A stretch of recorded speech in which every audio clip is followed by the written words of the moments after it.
Hello everyone, here I Komal Sharma welcomes you all at your own Gargi classes, a place where you can easily get all the informations relevant to your competitive exams.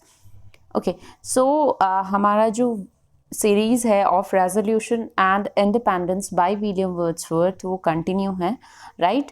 Last video में previous दो videos जो हैं related to your poetry that is resolution and independence वो already discuss कर चुकी हूँ previous video में।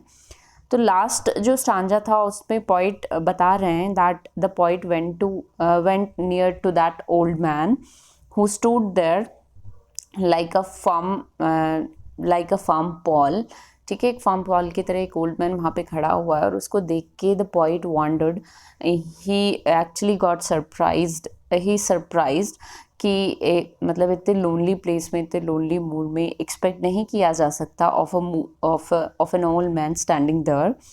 तो वो उसके पास अब जाता है। Finally he went near to that old man and he started a conversation along with that old man, and he said that this beautiful morning gives us promise of a glorious day, कि अब जो upcoming day होगा that would be glorious। ठीक है, सो ये morning हमसे ये promise करती है कि आने वाला जो हमारा दिन होगा that would be glorious day.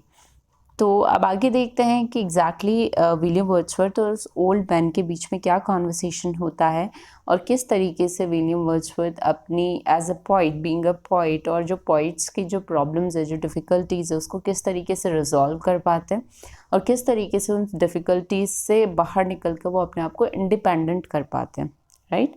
किस तरीके से वो इंडिपेंडेंस गेन कर पाते हैं, ये हम आगे फर्दर स्टडी करेंगे। Okay, so gentle answer did the old man make, in courteous speech which forth he slowly drew, and him with further words I thus spake. What occupation do you there pursue? This is a lonesome place for one like you. He replied, a flash of mild surprise broke from the sable orbs of his yet vivid eyes. Okay, so अब जब poet जो है William Wordsworth जो है वो old man के पास जाते हैं और उससे बात करना शुरू करते हैं, और जो ओल्ड मैन है अपनी जेंटल वॉइस में, अपनी फीबल वॉइस में, वीक वॉइस में रिप्लाई करते हैं। ठीक है, एंड उनके बीच में कर्टियस कॉन्वर्सेशन शुरू हो जाता है। ठीक है, कर्टियस स्पीच के साथ विलियम वर्ड्सवर्थ ओल्ड मैन से बात करना शुरू करते हैं, और with the same gentle speech the old man also started talking to the poet, and him with further words I thus spake। और आगे विलियम वर्ड्सवर्थ बोलते हैं, क्योंकि विलियम वर्ड्सवर्थ ने ये पहले ही एक्सप्लेन किया है कि जहाँ पे वो खड़े हैं वो एकदम लोनली प्लेस है, जहाँ पे सिर्फ रेयर ही कोई इंसान वहाँ पे दिखाई देता है, और वहाँ पे एक ओल्ड मैन का होना is a big surprise for William Wordsworth. तो यहाँ पर विलियम वर्ड्सवर्थ उससे ये क्वेश्चन पुट करते हैं कि आप यहाँ पे क्या कर रहे हो, what occupation do you there pursue, क्या आपका क्या काम है यहाँ पे, क्या ऑक्यूपेशन आप परस्यू कर रहे हो, किस वजह से आप ऐसे प्लेस पे आए हो जहाँ पे कोई नज़र नहीं आता, जो कि कम्प्लीटली लोनसम है, लोनली प्लेस है, जहाँ पे कोई इंसान नज़र ही नहीं आता दूर दूर तक, ऐसी जगह पे आप क्या कर रहे हो। ठीक है, आप जैसे इंसान का यहाँ पे होना एक्सपेक्ट नहीं किया जा सकता, क्योंकि विलियम वर्ड्सवर्थ ने ऑलरेडी ये चीज़ मेंशन करी है दैट वो पर्सन इतना ज़्यादा ओल्ड है, ओल्ड मैन इतना ज़्यादा ओल्ड है, ओल्डर देन द ओल्डेस्ट। ठीक है, हम कह सकते हैं, और उसका पूरा जो बॉडी है वो बेंड डाउन है, उसका हेड नीज से मिल रहे हैं। तो आप समझ सकते हैं, आप सोच सकते हो कि किस तरीके कितना ओल्ड एज वो पर्सन होगा। तो यहाँ पे जो ओल्ड मैन है वो भी इक्वली सरप्राइज है, और उसकी विविड आइज में वो सरप्राइज नज़र आ रहा है। ही वॉज ऑल्सो वॉन्डरिंग कि कोई उसके पास आया है and wanted to talk to him, और उससे बात करना चाह रहा है। तो इस वजह से दोनों ही, both the poet and the old man, both were surprised after looking at each other. ठीक है, तो उनका कॉन्वर्सेशन धीरे धीरे अब आगे बढ़ रहा है, और पोइट ने यहाँ पे जो क्वेश्चन पुट किया है उसका जो ओल्ड मैन है वो आगे रिप्लाई करेगा, और उसी ओल्ड मैन से एग्जैक्टली वो अपनी प्रॉब्लम्स और डिफ़िकल्टीज़ को, उसी ओल्ड मैन से इंस्पायर होकर वो अपनी प्रॉब्लम्स को रिजॉल्व कर पाएगा। कैसे करेगा, that will looking further.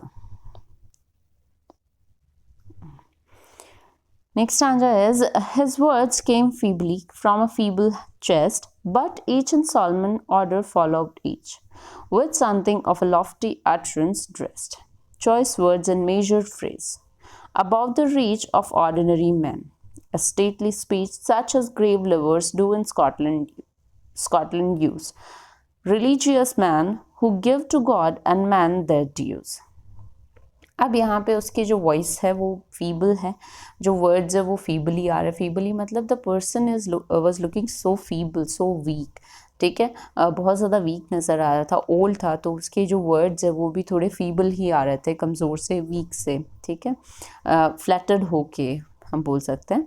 From a feeble heart, from a weaker heart, but each in Solomon order followed each. लेकिन जो वो वर्ड्स यूज़ कर रहा था, वो ओल्ड मैन जो वर्ड्स यूज़ कर रहा था वो सॉलमन थे. ठीक है, वन बाय वन बहुत ही अरेंज्ड और सोच समझ के बोले गए वर्ड्स थे. With something of a Lofty utterance trust, मतलब लॉफ्टी अटरेंस के साथ, कॉन्फिडेंस के साथ. ठीक है, वो जो ओल्ड मैन था वो उससे रिप्लाई करता है, उससे बात करता है. और जो उसकी वर्ड चॉइस थी और फ्रेजेस था वो बहुत ही मेजर्ड था. ठीक है, ऐसा लग रहा था एक बहुत ही हाईली डिग्निफाइड पर्सन एक ऑडियंस के सामने अपना कोई स्पीच दे रहा हो. Right, about the reach of ordinary man. ऐसा नहीं लग रहा था कि कोई ऑर्डिनरी इंसान उसके वर्ड्स को या उसके फ्रेजेस को या उसके सेंटेंसेस को समझ पाए.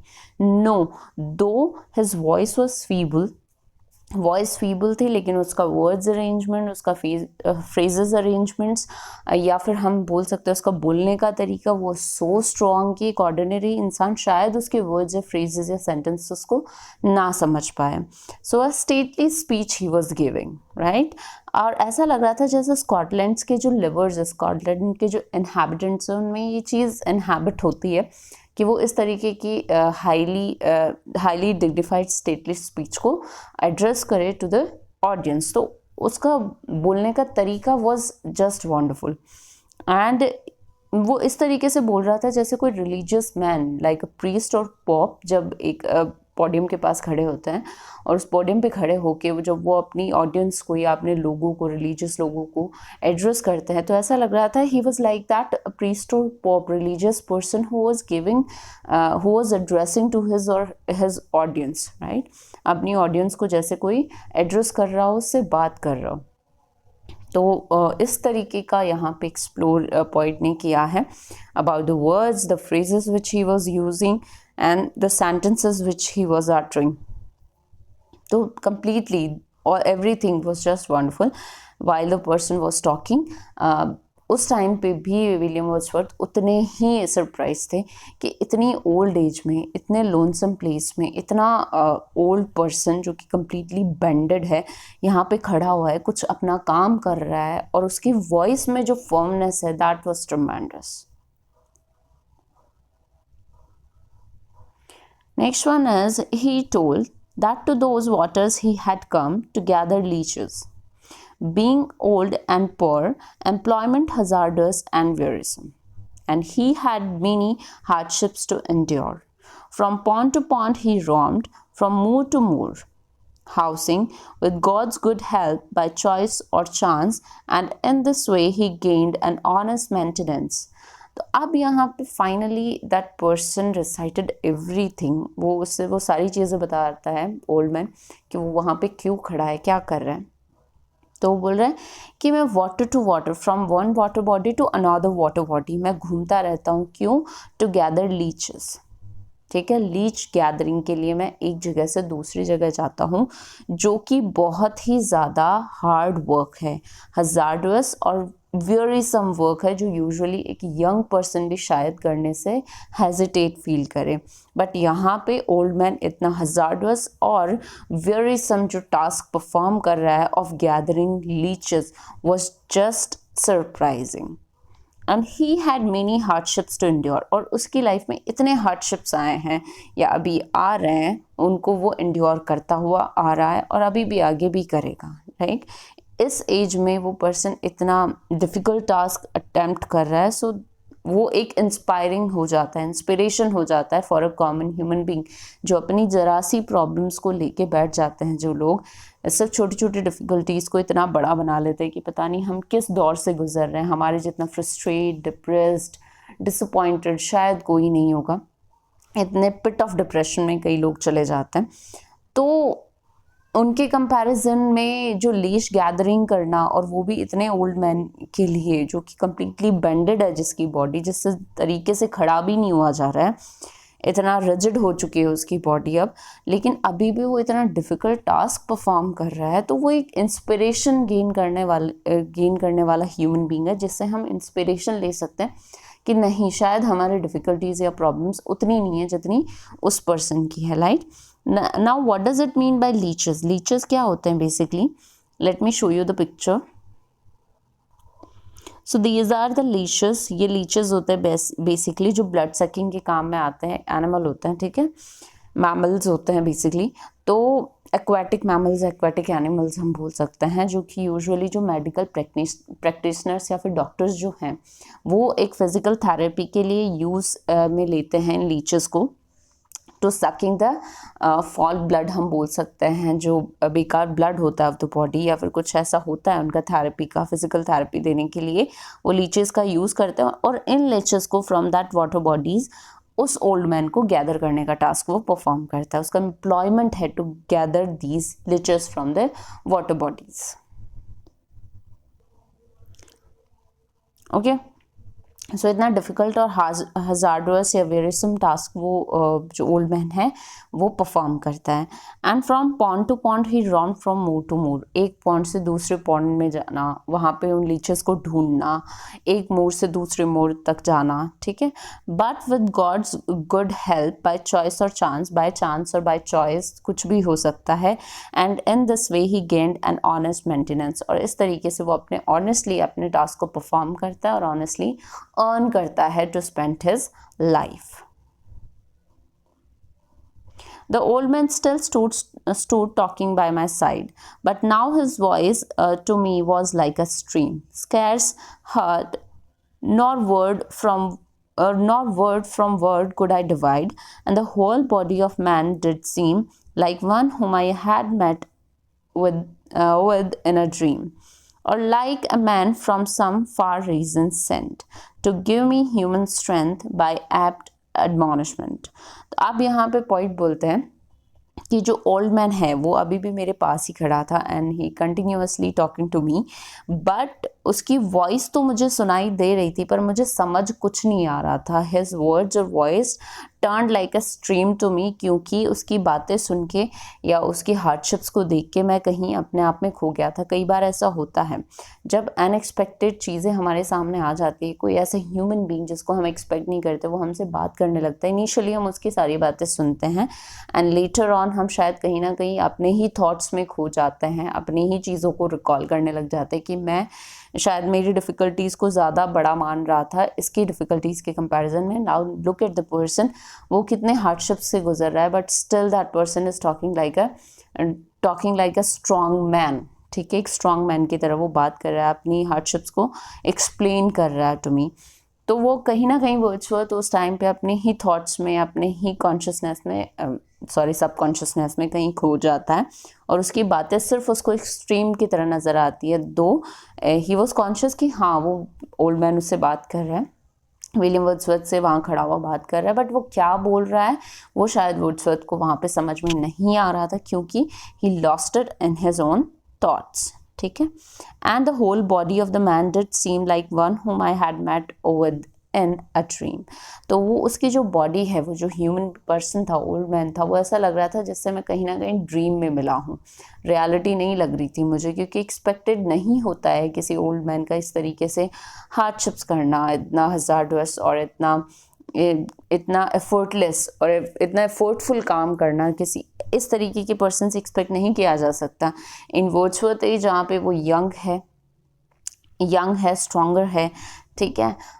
उस टाइम पे वर्ड्सवर्थ ही अपनी लाइफ से इतना ज़्यादा हम कह सकते हैं डिप्रेस्ड हो चुका है, जहाँ पे वो उसे हर चीज़ में डिफ़िकल्टीज या प्रॉब्लम्स नज़र आ रही हैं।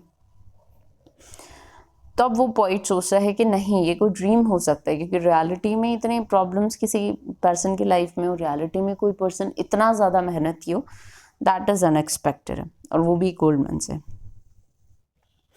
तो ऐसा लग रहा था जैसे किसी ने far from the region that person sent to me to give me a human strength, मुझे ह्यूमन स्ट्रेंथ देने के लिए शायद गॉड ने मुझे इस ओल्ड मैन को यहाँ पे भेजा है, बाय एप्ट वार्निंग।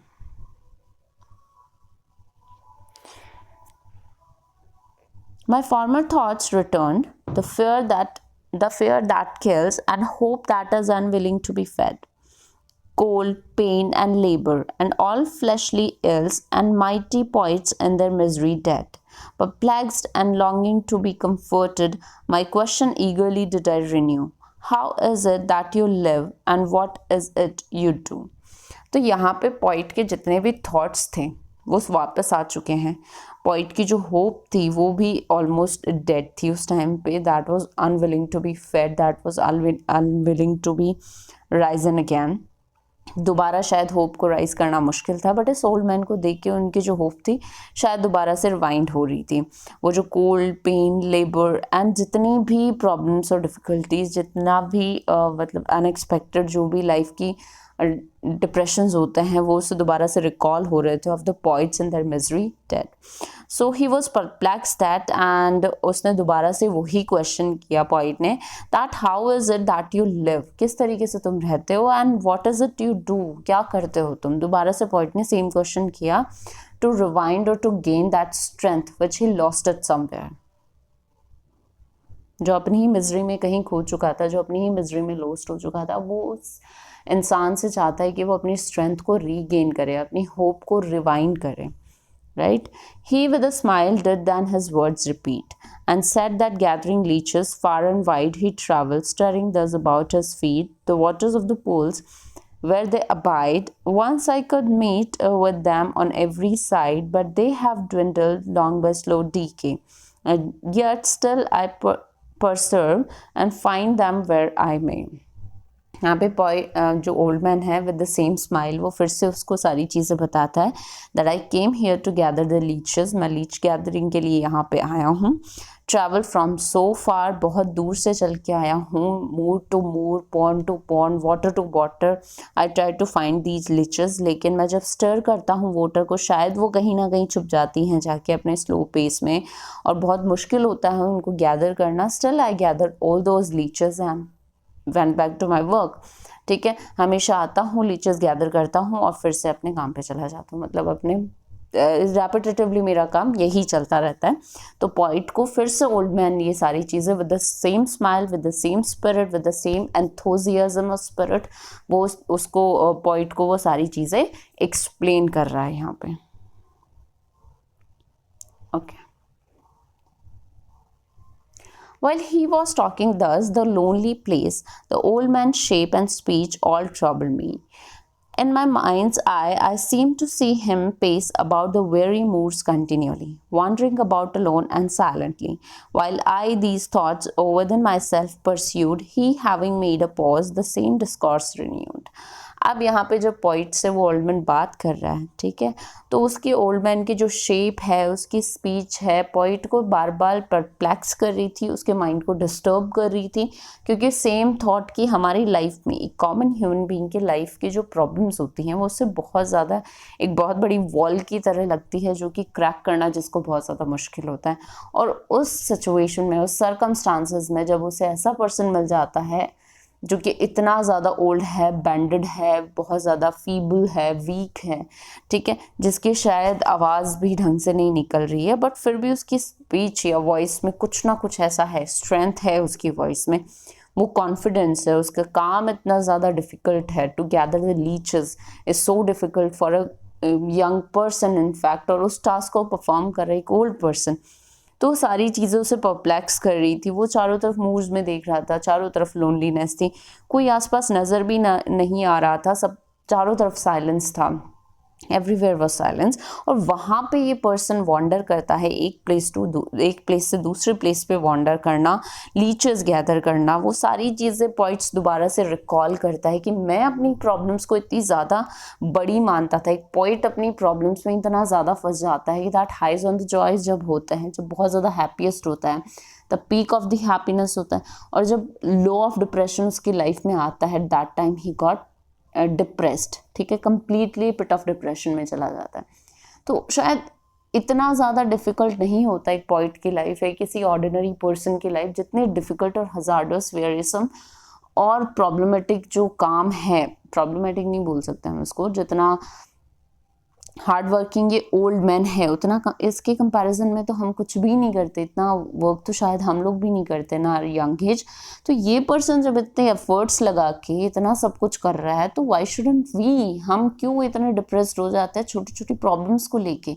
हम क्यों हमारे चारों तरफ नहीं देखते उन लोगों को जो हमसे ज़्यादा हार्डशिप्स करके अपनी लाइफ को परस्यू कर रहे होते हैं with the same confidence, spirit and enthusiasm, right? और यहाँ पे फिर से उनका डिस्कोर्स जो है, कॉन्वर्सेशन है, वो शुरू होता है।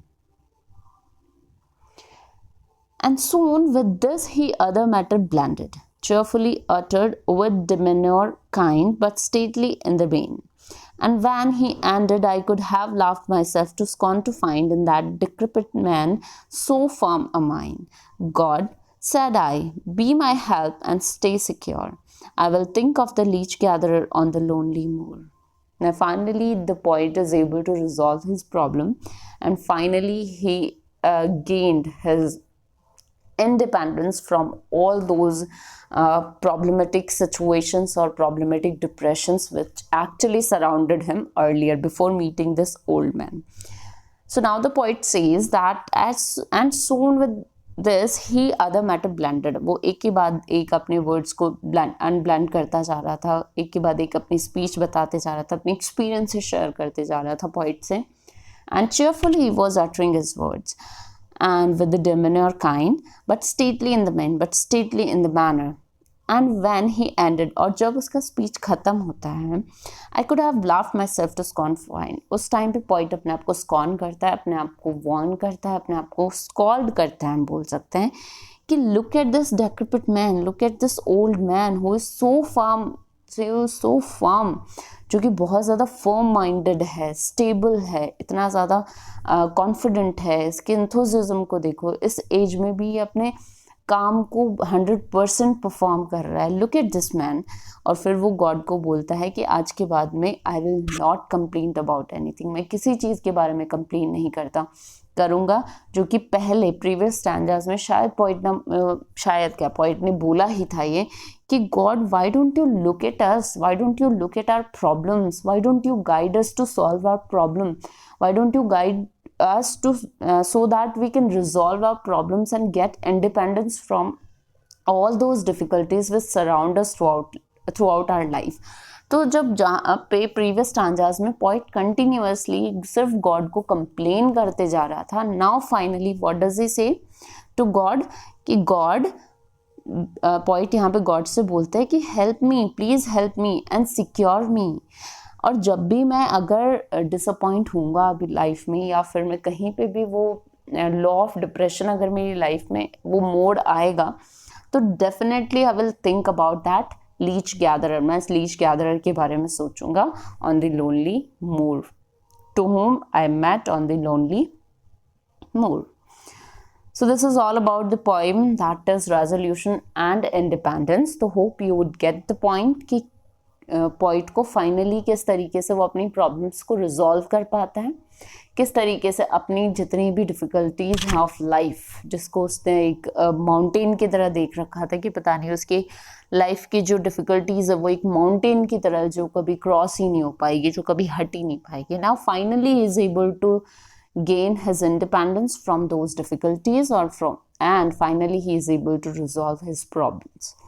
ठीक है, तो उस leech gatherer was an inspiration or is an inspiration for William Wordsworth to resolve or to get independence from his problems, right? So thank you so much and stay continue with Gargi classes.